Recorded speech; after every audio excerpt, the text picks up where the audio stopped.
시작. 주인이 즐게 하였으므로 칭찬하였으니 이 세대의 아들들이 자기 시대에 있어서는 빛의 아들들보다 더 지혜로움이니라. 내가 너희에게 말하노니 불의의 제물로 친구를 사귀라.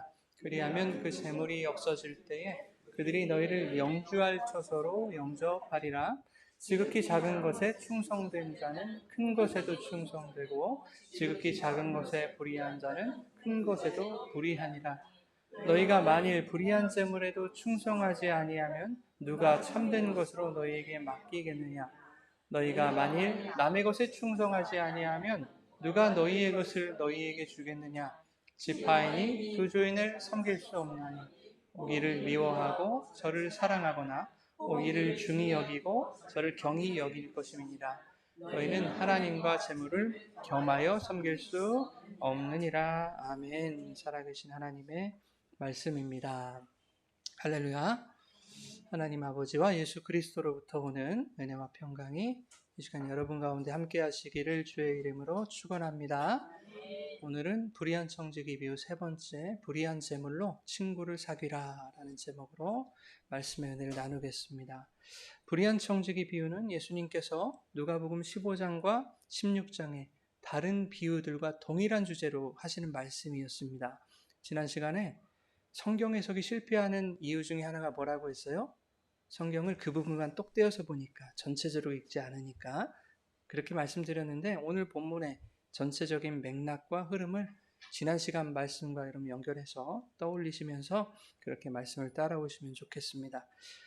오늘 9절부터 13절까지 불의한 청지기 비유에 대한 예수님의 해설과 또 15장 16장에 나타난 비유들의 청자가 누구인지를 우리가 살펴보면서 왜 주님이 오늘 본문이 기록된 이 위치에 불의한 청지기 비유를 말씀하셨는지 그 의도를 한번 파악해보고요.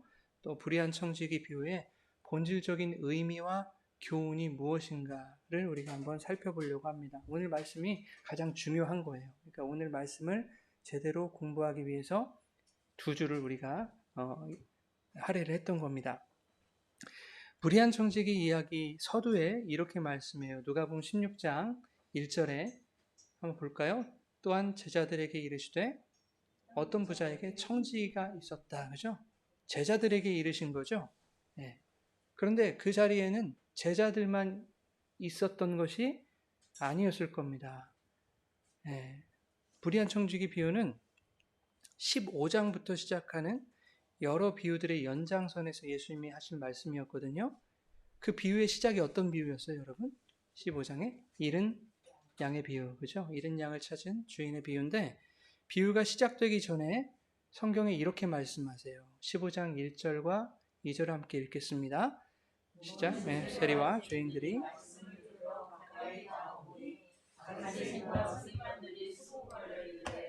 이 사람이 죄인을 영접하고 음식을 같이 먹는다 하더라. 예. 자, 그러면 예수님의 이 모든 비유의 청자 중에는 누가 또 있어요? 세리와 죄인들이 있었다는 거죠. 예수님 당시에는 율법에 의해 죄인으로 정죄당한 자들을 통칭해서 뭐라고 불렀냐면 세리와 죄인이다 이렇게 불렀어요. 그러니까 거기는 세리만 있었던 게 아니겠죠? 창녀들도 있었을 것이고 여러 가지 율법을 어긴 부정을 저지른 온갖 가지 사람들이 다 모여 있었을 겁니다. 세리와 죄인들이라고 불러요, 그들을. 그 모든 세리와 죄인들이 예수님 말씀 듣기 위해서 주님 앞으로 나아왔다라는 겁니다. 그런데 그 주변을 누가 배회하고 있어요? 누가 알짱거리고 있죠? 바리새인과 서기관들이. 그들은 언제나 예수님 주변에서 얼쩡거리는 사람들이었어요. 왜? 도대체 저희가 누구인가에 대한 관심을 갖고 있는 사람이거든요. 앞만 봐도 자기들보다 지혜롭고 그리고 말씀의 권위가 있는 것 같거든요. 그래서 도대체 이 사람이 어떤 사람인가 늘 예수님 주위를 따라다니면서 수군대고 했던 사람들입니다.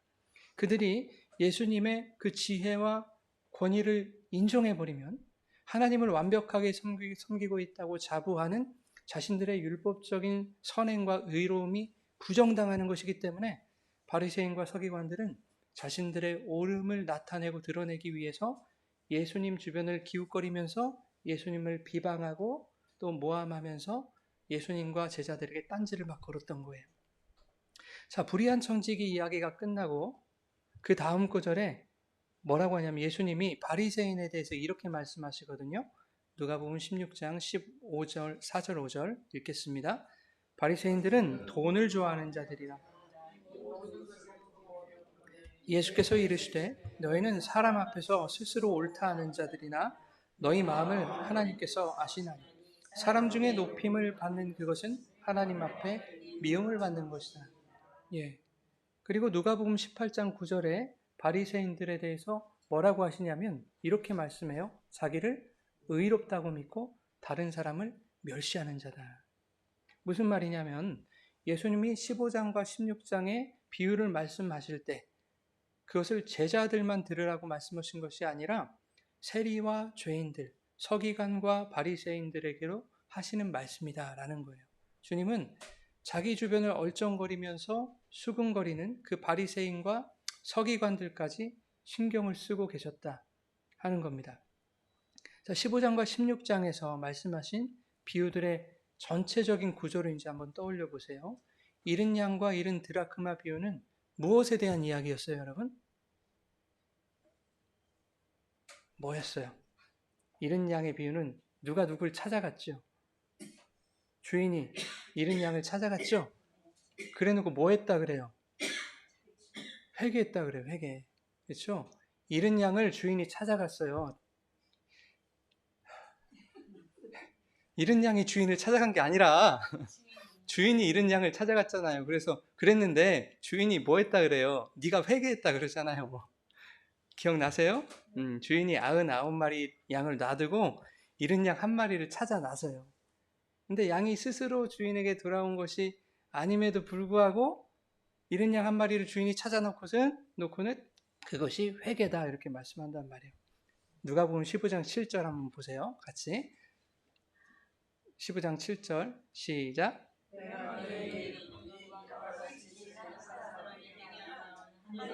회개할 것 없는 의인 99으로 말미암아 기뻐하는 것보다 더하리라. 회개는 주인의 긍휼을 입어 그 주인의 은혜에 의하여 찾아지는 것이다. 그게 회개다. 그렇게 주인이 찾았을 때 그가 회개된 자이고 주인은 그것을 기뻐하는 것이다. 이게 잃은 양 비유, 드라크마 비유였단 말이에요. 우리는 다 양 같아서 그릇 행하여 각기 제 길로 가기 바빴는데 그 죄인들을 누가 찾아내셨다? 주인이 찾아내셨다. 그 회개의 이야기란 말이에요. 양의 비유, 드라크마의 비유가. 주인에게 찾아지기 위해서 양이 한 일이 있어요, 없어요? 없잖아요. 그냥 도망간 것 뿐이지. 단지 양을 찾아오신 주인의 긍휼과 은혜에 그냥 나를 맡긴 거죠. 주인이 찾아오셨으니 찾아짐을 당한 거죠, 그냥 나는. 예, 맡긴 거예요. 주인은 그것을 기뻐하시는 것이고 그가 충성된 종이며 그것이 지혜라고 말씀하시는 거예요. 아무것도 행한 것이 없다니까요. 그런데 뭐가 충성돼요? 뭐가 지혜냔 말이에요. 그냥 주인의 그 모든 의도와 행위에 나를 맡겨버린 거. 주인은 그 충성과 그 지혜를 칭찬한 겁니다. 그러면 그들이 누구냐고, 그 양들이. 오직 주님의 긍휼과 은혜를 붙들 수밖에 없는 그 자들이 누구예요? 율법이 죄인으로 규정한 세리와 죄인들이다 그 말이에요. 지금 예수님 앞에 보여있는 그들이 잃은 양 한 마리다 그 말씀입니다. 그런데 15장 7절에는 어떤 자도 나와요? 회개할 것 없는 의인 아홉이 나오잖아요. 그들이 누구다? 그렇습니다. 네, 자신들이 옳다고 의롭다고 생각하는 바리새인 서기관들이다. 자신의 율법 지킴의 그 행위가 완전한 구원을 나에게 가져왔다고 생각하는 자들입니다. 예수님이 그들에게도 말씀하시는 거예요. 이 비유들을 통해서. 너희는 스스로 회개할 것이 없다고 여기고 있지만 실상은 너희가 바로 불의한 자라는 거예요. 자신의 율법 지킴의 그 행위로 내가 주인을, 내가 하나님을 찾아왔다고 생각하는 자들, 그런 너희들은 하나님 앞에서 미움을 받는 자들이다. 인정 못 받아, 칭찬 못 받아, 그 얘기예요. 그렇게 잃은 양과 드라크마 비유가 끝나고 이어지는 비유가 뭐예요? 소위 탕자의 비유라고 하는 그 비유가 이어지잖아요. 둘째 아들과 첫째 아들의 그 이야기에서 뭐가 대조되냐면 율법과 은혜가 대조된다고요. 그것이 더 구체화되고 있어요. 이른 양 드라크마 비유도 은혜와 율법의 대조였어요.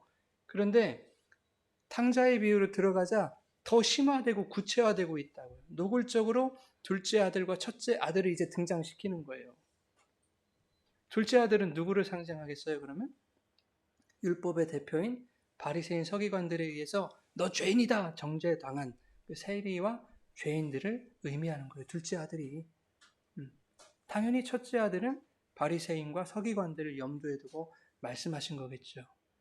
여러분, 이 아들들의 이야기에서 모든 것을 탕진하고 돌아온 둘째 아들을 위해서 아버지가 뭘 벌여요? 잔치를 배설하죠. 그러자 첫째 아들의 노기가 충만해서 아버지께 뭐라고 합니까? 아버지의 살림을 창녀들과 함께 삼켜버린 그 둘째 아들 죄인을 위해서도 살찐 송아지를 잡아주시거늘 여러 해 동안 아버지의 명을 어긴 바 없고 열심히 소처럼 섬긴 나에게는 염소 새끼 한 마리도 안 주셨습니다. 이렇게 불평, 불만을 늘어놓잖아요. 첫째 아들이 자신이 가진 절대적 기준인 그 율법으로 동생을 정죄해버린 거예요. 저 녀석은 창녀들과 허랑방탕하게 재산을 낭비한 죄인. 근데 둘째 아들이 창녀들과 놀아난 것이 성경에 기록되지 않아요. 자기가 그렇게 생각해버린 거예요. 쟤는 죄인입니다. 이렇게 규정해버린 거예요. 그리고 자기는 어때요? 나는 열심히 율법을 지켜 행한 의인. 이렇게 규정하고 있는 거예요. 그런데 왜 죄인에게 양식을 나눠주고 자기 같은 의인에게는 아무것도 주지 않습니까? 이것이 바로 이 비유들을 말씀하고 있는 그 현장에서 바리새인과 서기관들이 예수님께 취하고 있는 입장이라는 거예요. 누가복음 2절, 15장 2절 다시 한번 보세요, 여러분. 시작. 바리새인과 서기관들이 수군거려 이르되 이 사람이 죄인을 영접하고 음식을 같이 먹는다. 예, 우리 같이 열심히 율법을 지켜서 하나님을 섬기는 자들은 인정해 주지도 않으면서 왜 예수는 율법에 의해 우리가 죄인으로 규정한 그 죄인들에게 양식을 나누고 있느냐? 이 말이죠. 이것이 아버지를 대하는 첫째 아들의 태도와 같지 않습니까? 바리새인, 서기관, 첫째 아들. 여러분 생각해 보세요. 큰아들이 아버지를 섬긴 게 맞습니까? 아니죠. 큰아들은 아버지 안 섬겼어요. 아버지를 섬기는 목적이 따로 있었잖아요. 그 목적이 뭐였습니까? 목적은 아버지가 아니라 재산이었어요. 돈. 이렇게 열심히 소처럼 잘 섬기는 척하면 아버지가 내 공로를 인정해서 아낌없이 다 상속해 주시겠지. 그런데 나에게 돌아올 유산을 둘째 아들에게 쓰고 있는 거예요. 잔치를 벌여가지고. 직권은 다 허랑방탕하게 낭비하고 왔는데 그 잔치에 드는 비용 다 나한테 돌아올 거잖아요. 아버지 돌아가시면. 그죠? 그거 가지고 큰아들은 자기에게 돌아올 소유를 아버지가 허랑방탕에 낭비한다고 생각하고 있는 거예요. 그래서 큰아들 뚜껑이 열린 거예요. 바리새인은 돈을 좋아하는 자라. 여러분 이 말씀 이제 이해 가십니까, 여러분? 예, 돈은 비단 통화 수단으로서의 그 돈을 의미하는 것뿐만 아니라 율법을 지키는 자신들의 행위를 자랑하고 인정받기 원하는 자기 의를 말하는 거예요. 내가 의로 삼는 거, 내가 가치로 삼는 그거. 큰아들이 자신의 섬김의 행위를 돈으로 보상받고자 했던 것처럼 바리새인들은 그들의 율법 지킴의 행위를 자신의 의로움으로 자랑하고 인정받고 칭찬받기를 원했단 말이에요. 그럼에도 불구하고 예수님은 두 아들의 이야기를 통해서 아버지의 긍휼은 둘째 아들에게뿐만 아니라 첫째 아들에게도 열려 있다는 것을 말씀하고 있는 것입니다. 첫째 아들이 화가 나서 잔치에 들어가지 않잖아요. 그때 아버지가 어떻게 해요? 문 밖에 나와서 첫째 아들을 권하죠. 아들아 들어와라.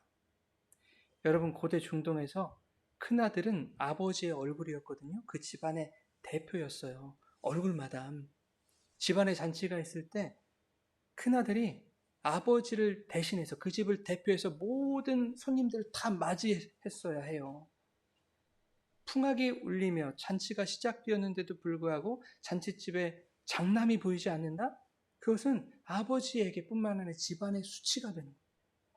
그런데 아버지가 잔치집 문을 나가서 큰아들에게 들어오라 라고 권하고 있는 거예요. 사람들이 다 봤을 거라고요, 그거를.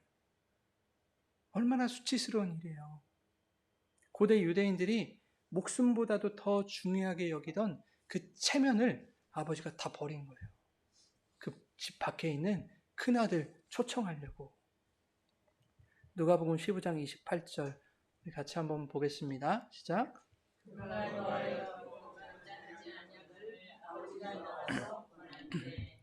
예, 여기서 권하다는 말이요, 파라칼레오라는 말이거든요. 근데 이게 무슨 말이냐면 곁에서 부르다, 예, 초청하다 이런 뜻이에요. 이 말에서 뭐가 나와요? 파라클레토스, 성령이 나온 거예요. 아버지가 권하는 그 부름, 그 초청에서 성령이 나온다고요. 성령이 늘 우리 옆에서 뭐예요? 우리에게 권면하고 위로하고, 그렇죠? 그 일을 아버지가 하셨던 거예요. 이게 무슨 의미냐면 아버지의 권함, 그 성령의 부름과 초청에는 아버지 자신이 수치를 당하고 자신이 죄인의 자리로 내려가기까지 집 나간 첫째 아들, 즉 바리새인과 그 서기관들에게조차도 긍휼과 자비와 은혜를 열어두셨다는 것을 이 말씀을 통해 보여주고 있는 거예요. 첫째 아들 이야기에서도 역시 아버지의 긍휼과 은혜만을 말하고 있어요. 그리고 불의한 청지기 비유가 이어서 시작되고 있다면 이 말씀도 어떤 두 아들을 대조하고 있는 것이다. 우리는 그렇게 생각해 볼 수 있겠죠. 세리와 죄인으로 대표되는 둘째 아들과 율법의 의로 대표되는 첫째 아들의 대조가 불의한 청지기에서도 이루어지고 있는 거예요. 즉 주인의 은혜와 율법의 대조를 말하고 있는 말씀이 불의한 청지기 비유라는 거예요. 불의한 청지기 이야기에서 어떤 사람들이 주인에게 청지기를 고발합니다. 그죠? 참소를 하는 거예요. 이 못된 청지기가 주인의 소유를 낭비했습니다. 이렇게 고발하는 거예요. 조금 전에 두 아들의 비유에서 첫째 아들이 둘째 아들을 참소하는 것과 비슷하지 않습니까? 아버지, 둘째는 아버지 소유를 창녀들과 함께 허랑방탕하게 낭비한 죄인입니다. 이렇게 고발하죠. 참소가 들어오죠. 이 첫째 아들과 똑같은 고발이 어떤 자들에 의해서 청지기에게 가해진 거예요. 똑같은 얘기를 하고 있는 거예요. 그 고발의 주체가 바로 율법인 겁니다, 여러분. 율법이 청지기를 참소하자 청지기의 실존이 불의였음이 폭로되는 거예요. 율법은 뭐를 드러나게 한다고요? 죄를 드러나게 한다고요. 율법의 대표인 바리새인과 서기관들이 세리와 죄인을 악으로 규정해버린 것처럼 율법의 참소로 인해 불의한 청지기는 율법의 심판을 받게 될 처지가 된 겁니다. 그건 누구의 실존이에요? 우리의 실존이라고요. 율법이 우리에게 가해지면, 우리를 정죄하면 우리는 뭘로 드러나요? 우리는 죄로 드러나죠. 죄의 삭은 사망이에요. 너희는 다 죽었다. 이게 폭로당한 거예요. 모든 사람이 죄를 범하였음에 하나님의 영광에 이르지 못하고 의인은 없나니 하나도 없다라고 하는 모든 인간의 죄인됨을 율법이 지금 폭로하고 있는 거예요. 청지기가 낭비했습니다. 불의합니다. 그런데 율법에 의해서 참소를 당한 그 청지기가 그럼 어떻게 해야 돼요? 이제 주인한테 필요하죠. 살려주세요. 제가 일부러 그런 게 아니라 변명을 하든지 다음부터는 절대 안 그럴게요. 회개를 하든지 해야 될 거 아닙니까? 근데 더 나쁜 짓을 하잖아요. 내 것도 아닌데 주인의 것 같고 주인에게 빚진 자를 다 탕감해줘요. 네. 주인은 또 그것을 뭐라고 해요? 지혜롭다. 칭찬한다고요. 도대체 이게 무슨 말이에요? 주인은 탕감해준 그 행위를 칭찬한 것이 아니란 얘기예요, 여러분. 주인의 칭찬이 이해가 되지 않는 것은 탕감이라는 행위에 우리가 초점을 맞추고 있기 때문에 그래요. 이 말씀은 주인의 칭찬이 청지기의 행위에 있지 않다는 것을 역으로 설명하고 있는 거예요. 청지기의 행위와 관계없는 주인의 칭찬. 여러분, 율법은 청지기가 주인의 것을 가지고 자기 마음대로 탕감해준 그 행위 또한 뭐라고 말할까요? 그것도 죄라고 말하겠죠? 우리가 도덕적으로 생각해서 내 것 아닌 걸로 빚을 탕감해줬다 죄잖아요. 그죠? 율법은 아무리 불의한 청지기가 주인의 것으로 불쌍한 사람들을 도와주고 탕감해줘도 너는 여전히 죄인이다. 그렇게 고발할 거라고요. 율법이라는 기준으로는 청지기의 행위 처음부터 끝까지가 다 불의인 거예요.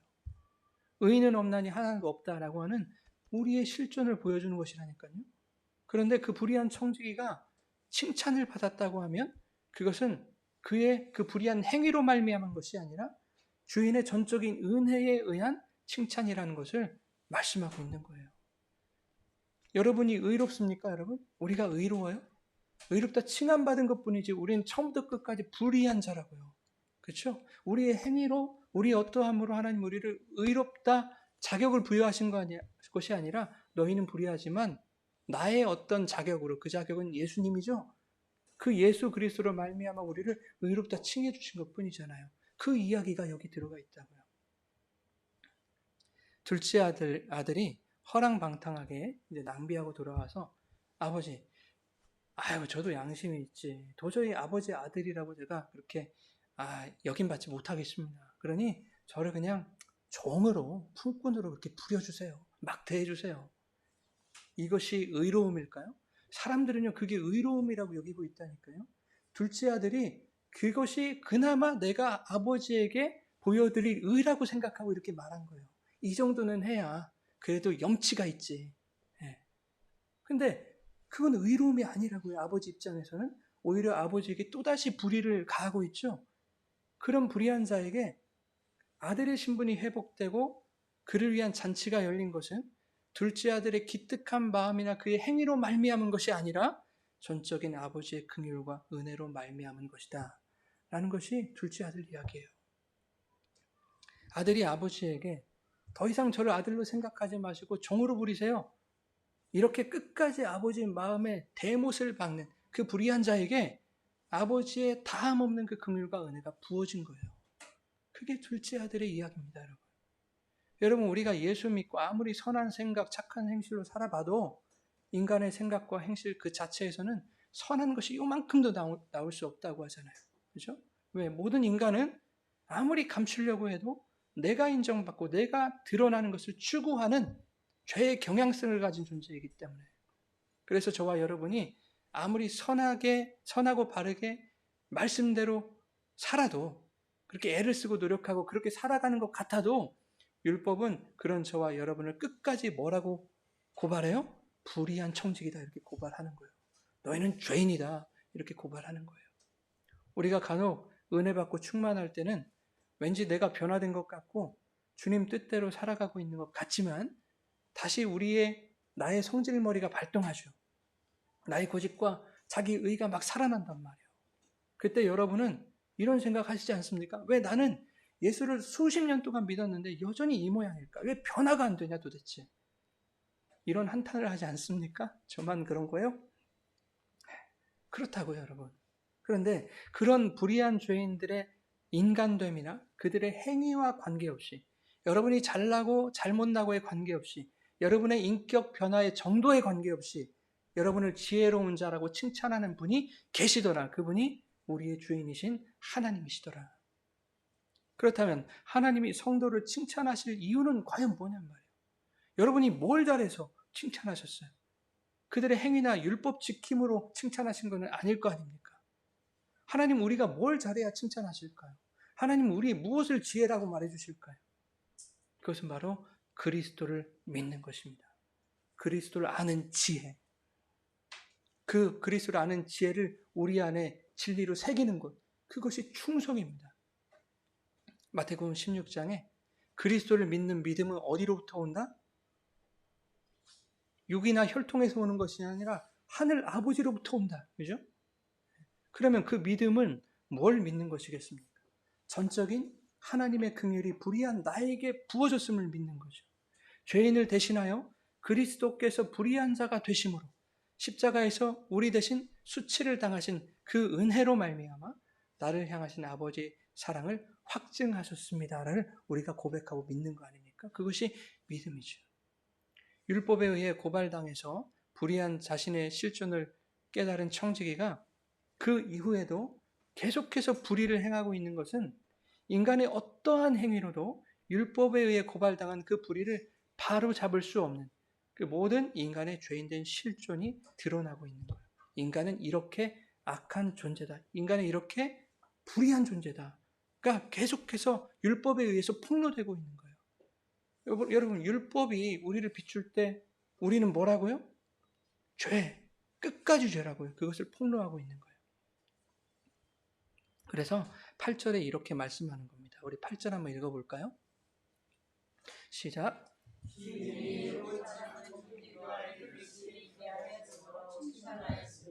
이 세대의 아들들이 자기 시대에 있어서는 빛의 아들보다 더 지혜로우니라. 제가 지난주에 이 말씀을 설명을 드렸잖아요. 빛의 아들, 이 세대의 아들들, 제가 잘못 설명드렸어요. 저도 표피적으로 이제 문자 그대로 이렇게 보고 해석을 했던 것 같아요. 그래서 여러분 이 시간 좀 바로 잡으려고 해요. 죄송합니다. 지난 시간에 이 세대의 아들들은 세상 사람이다. 그리고 빛의 아들들은 성도다. 라는 입장에서 제가 그렇게 설명을 드렸었거든요. 근데 그게 틀렸어요. 전체적으로 이 구조 안에서 보니까 정반대라는 걸 알게 됐어요. 그러니까 지난 시간에 그건 여러분 다 버리세요. 이 설명은. 자, 이 말씀에서 주인이 옳지 않은 청지기의 지혜를 칭찬하시면서 이 세대의 아들들이 더 지혜롭다라고 말씀하셨다면 불의한 청지기가 이 세대의 아들들이라는 거 맞습니까, 여러분? 그죠? 불의한 청지기를 칭찬하셨어요. 근데 이 세대의 아들들이 지혜롭다 하셨으면 불의한 청지기가 이 세대의 아들들이라는 거예요. 우리가 이 세대의 아들들이라는 거예요. 지금까지 우리가 쭉 살펴본 비유들에서 자신들이 옳다 하고 의롭다 믿었던 자들이 있었죠.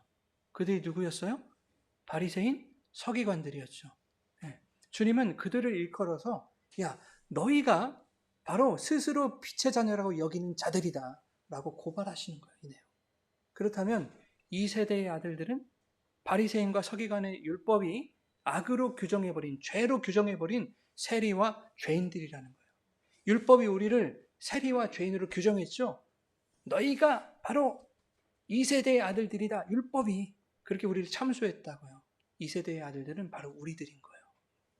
그래서 주님은 비유를 통해서 율법 지킴의 행위를 자신의 의로움으로 여기고 스스로 옳다 하는 바리새인과 같은 그 빛의 자녀들은 빛의 자녀라고 생각하는 자들은 칭찬받지 못한다라는 것을 말씀하고 있는 겁니다. 오히려 율법에 의해서 끊임없이 죄인됨을 폭로당한 그러나 삶에서 여전히 불의가 나타남에도 불구하고 주인의 긍휼과 은혜에 자기를 맡기는 그 우리 같은 불의한 자들이 지혜롭다고 칭찬을 받는다는 얘기예요. 나 불의하지 않아. 내가 얼마나 열심히 잘 지키는데, 얼마나 내가 변화됐는데, 이런 사람들이 누구라고요? 스스로 빛의 자녀라고 그렇게 말하는 사람들, 바리새인 서기관, 그들에게는 칭찬 없다. 율법이 폭로한 죄인임을 인정하고 나 어떻게 해야 돼? 예수밖에 없잖아. 예수님의 은혜에 나를 맡기는 자. 그게 지혜이고 그들을 칭찬하신다. 그래서 16장 마지막 비유가요. 여러분 부자와 나사로 이야기인 거예요. 부자가 왜 지옥 갔고 나사로가 왜 천국 갔는가? 바리새인들아, 너희처럼 돈을 좋아하는 부자는 거지 나사로가 자기 집 대문 앞에서 빌어먹는 것도 내쫓지 않는 그 율법의 선한 행위를 자기 자랑과 의로 삼고 그것을 자신들의 의로 의지했기 때문에 나사로는 부자는 그래서 지옥을 간 것이다. 그죠? 부자가 나쁜 사람이 아니라니까요, 여러분. 돈 많다고 부자입니까? 좋은 옷 입었다고? 좀 잔치 좀 했다고? 그게 나쁜 게 아니에요. 물론 좀 절약하고 더 나누고 했으면 좋았겠지만 여러분 부자들에게는 그게 일상이라고요. 그가 지옥 간 이유는 하나님의 은혜를 구하지 않았기 때문이에요. 나 이렇게 거지들에게도 내가 자비를 베풀고 있거든. 그것이 자신의 의가 되었던 거예요. 나 이 의로 살아갈 수 있어. 나는 이 의로 나는 구원받은 자야. 라고 생각하는 바리새인 서기관들을 비꼬고 있는 거예요. 그런데 나사로는 왜 천국 갔습니까? 그의 이름에서 알 수 있듯이 뭐라고 했어요? 이름이? 하나님의 도우심이잖아요. 하나님의 도우심으로 그분의 긍휼과 은혜를 입었기 때문에 그 비유에서 나사로가 한 일이 뭐가 있냐고요. 아무것도 없는데 눈 떠보니까 천국에 있어요.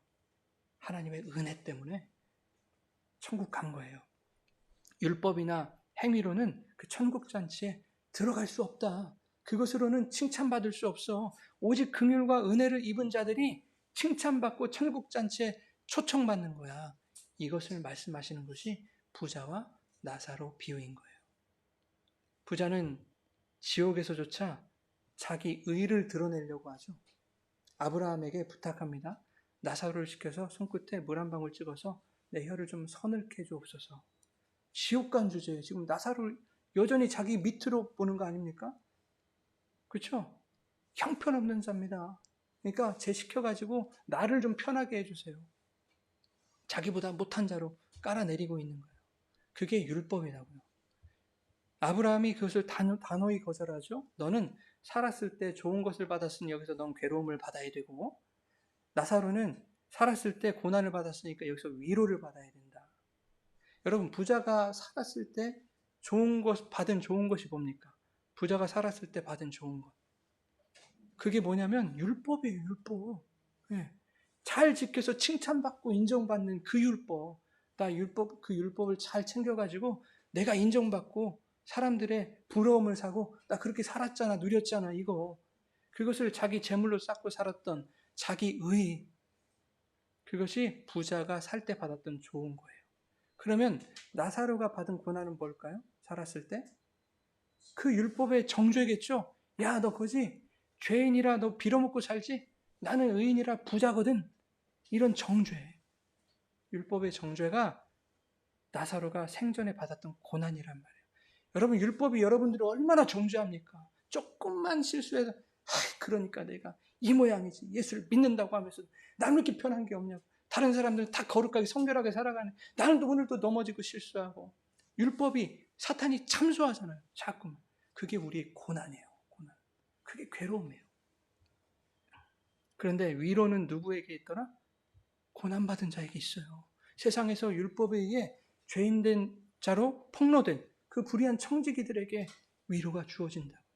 나는 의롭다. 나는 옳다. 나는 믿음이 좋아. 나는 거룩하다. 나는 그래도 예수 믿고 많이 변했어. 이런 자들에게는 괴로움이 있을 것이다. 그 말이에요.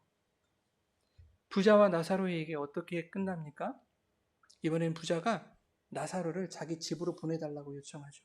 자기 형제가 5이 있는데 나사로를 보내서 자기 형제들에게 증언을 하게 해주면 죽은 자가 살아나서 돌아온 그 기적을 보고서라도 회개하지 않겠냐 그런다고요. 나사로 이야기에서 회개가 나와요. 아브라함이 이렇게 대답하죠. 부자야, 모세와 선지자들에게 듣지 않으면, 즉 율법의 그 말씀을 통해서 깨닫지 못하면 아무리 죽은 자를 살려보내는 그 큰 기적으로도 그 기적을 보고도 그들은 회개하지 않을 거다 그 말이에요. 잃은 양을 찾은 이야기, 그 회개로 시작해서 부자 나사로 이야기, 회개로 끝나고 있죠.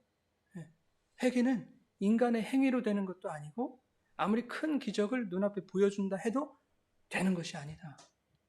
회개는 은혜와 긍휼이 그를 덮어야 된다는 거예요. 불의한 청지기가 왜 칭찬을 받았냐면 그가 뭘 해서 된 것이 아니라 주인의 긍휼에 자기를 맡기고 주인의 한없는 은혜를 그가 입었기 때문이에요. 그는 여전히 율법이 불의한 자로 정죄하고 있지만 주인의 은혜가 임하여 회개가 된 자다를 보여주는 것이 불의한 청지기 비유입니다. 이것을 부자와 나사로 이야기가 결론적으로 설명하고 있는 거예요. 다 연결이 되세요, 여러분? 잃은 양 비유부터 하나의 이야기를 하고 있어요. 그러니 율법 지킴의 행위나 눈에 보이는 기적 같은 그런 큰 일에 마음을 빼앗기지 말고 지극히 작은 일에 충성해라. 그것이 오늘 본문이거든요. 10절 같이 보겠습니다. 10절 그 밑에 있을 거예요. 시작. 지극히 작은 것에 불의한 자는 큰 것에도 불의하니라. 예. 율법을 통해 은혜를 발견하라는 거예요, 여러분. 지극히 작은 것에 충성하라는 것은 그 율법이 나에게 행위로 다가오면 큰 것들이 보이거든요. 야, 내가 의로와 오라, 기적이 나타났어. 그런 큰 것들에 빼앗기지 말고 지극히 작은 것에 충성하라. 그 율법이 우리에게 전해주는 그 그리스도의 은혜를 발견해라. 그 말이에요. 바로 위에 말씀 한번 볼까요, 집사님? 예, 시작.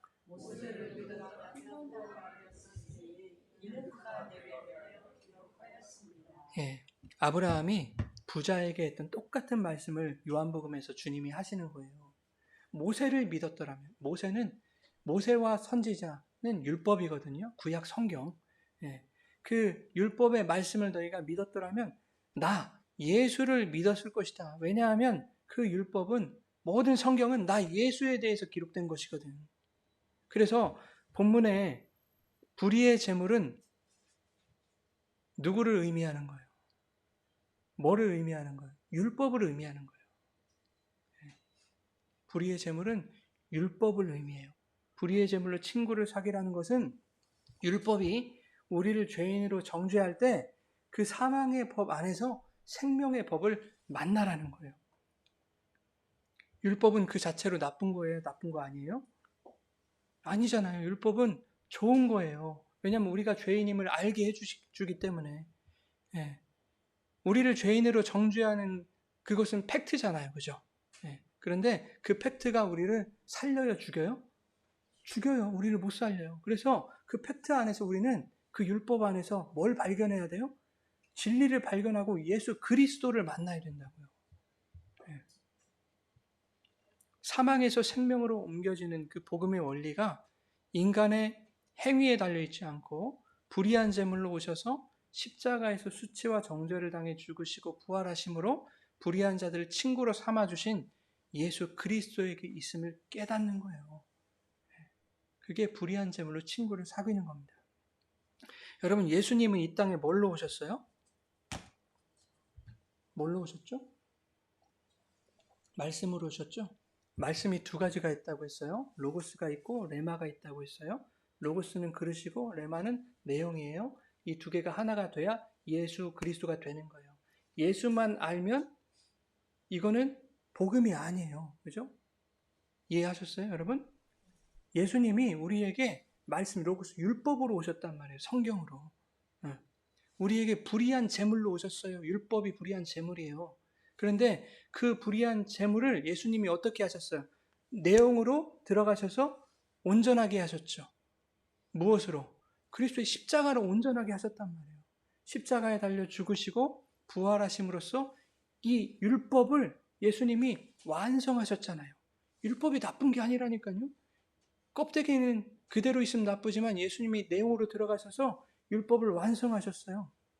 자신이 우리 대신 불의한 청지기가 되셔서 우리를 용서하셨잖아요, 예수님이. 그죠? 예수님이 용서하신 것이 아니라 그 예수의 내용이신 그리스도가 용서하셨죠, 우리를. 그죠? 그래서 불의의 제물로 친구를 사귀라는 말은 예수를 통해서 그리스도를 만나라는 거예요. 율법을 통해서 은혜를 깨달아라. 예수를 통해서 그리스도를 만나라.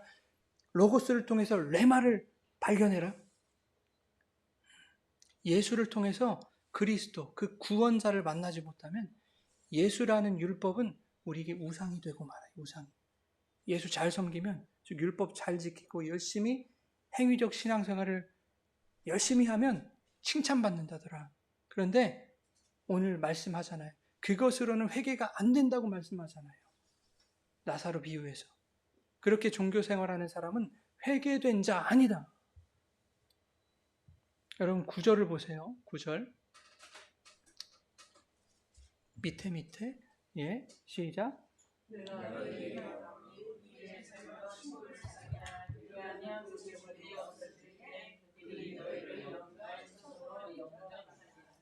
이게 무슨 말일까요? 세상에 불의한 돈일지라도 그것으로 가난한 자들에게 선심 쓰고 그들을 도와주면 나중에 나에게 좋은 일로 되돌아올 것이다 라는 말은 아니겠죠. 그렇죠? 성경이 그걸 가르치지 않을 거예요. 그런 불의를. 불의한 제물인 그 율법이 십자가에서, 그 예수가 십자가에서 삭제되죠. 죽으시잖아요. 그렇게 삭제됨을 통해서 주님이 우리를 당신의 친구로 삼아주신다는 거예요. 그렇죠? 예수님이 그러실 필요가 없거든요. 예수님은 하나님이세요. 불의한 게 없으신 분이에요. 근데 그분이 불의의 자리로 내려오셔서 자기 자신을 삭제시킴으로 우리를 하나님의 친구로, 당신의 친구로 삼아주셨다. 이것이 그 말씀이라고요.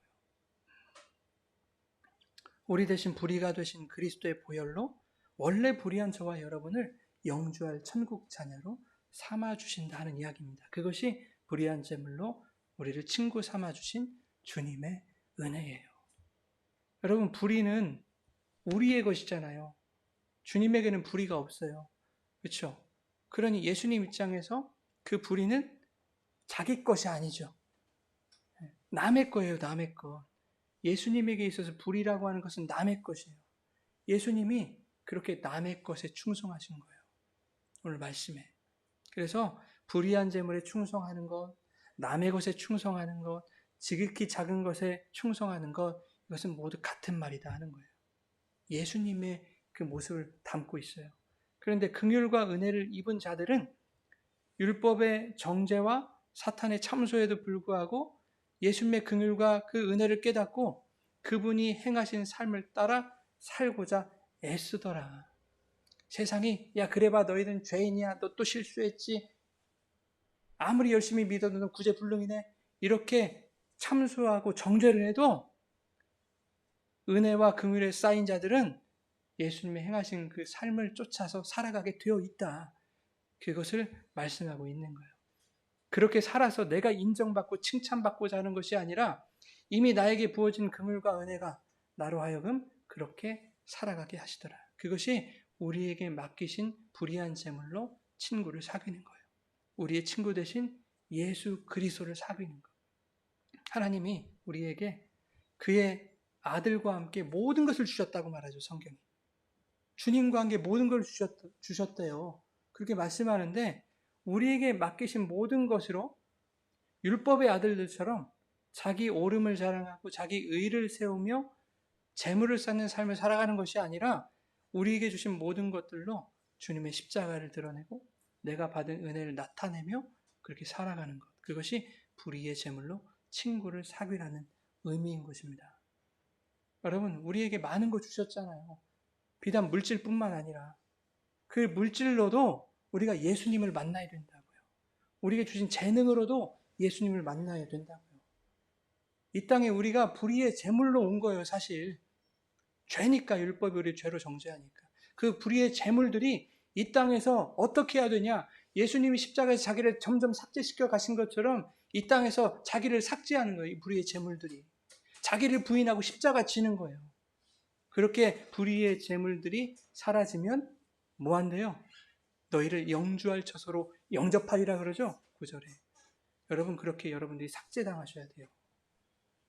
그랬을 때 주님이 우리를 친구 삼아 주시는 거예요.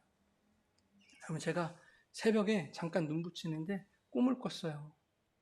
무슨 꿈이냐면 제가 이제 죽게 됐어요. 죽게 됐는데 너무 생생하더라고요. 부모님 다 와 계시고 딸 있고 아내 있고 막 울고 막 그러는데 제가 무슨 말 하는 줄 알아요? 지안이하고 아내 불러다가 저기 제가 책상 밑에 한 10만 원 있어. 저기 뭐 이런 말이 안 나오더라고요, 여러분. 죽을 마당에 무슨 말 했겠어요? 예수님 잘 믿어. 예수님 잘 믿어. 그러고 가더라고요. 여러분, 죽기 직전에 여러분 무슨 말씀하실 것 같아요? 예수를 믿는다면, 여러분. 진정으로 예수님을 사랑한다면, 진정으로 구원받은 예수님의 백성이라고 한다면 죽기 전에 여러분 자녀들에게 무슨 말을 하시겠습니까? 저기 장부 있으니까 그거 잘, 그런 말씀 하시겠어요? 아니에요. 다 필요 없다는 걸 그때 느끼게 되는 거예요. 제가 죽을 때가 되니까 다 필요 없네. 이렇게 가는 것을 왜 그렇게 버리지 못하고 놓지 못하고 그렇게 살았을까? 다 필요 없다. 너희들은 제발 예수를 잘 믿거라. 그거 남기고 가는 거예요. 불의의 제물로 친구 사귀는 거예요. 그렇게 불의의 제물로 친구를 사귀시는 저와 여러분 되시기를 예수님의 이름으로 축원합니다. 아멘.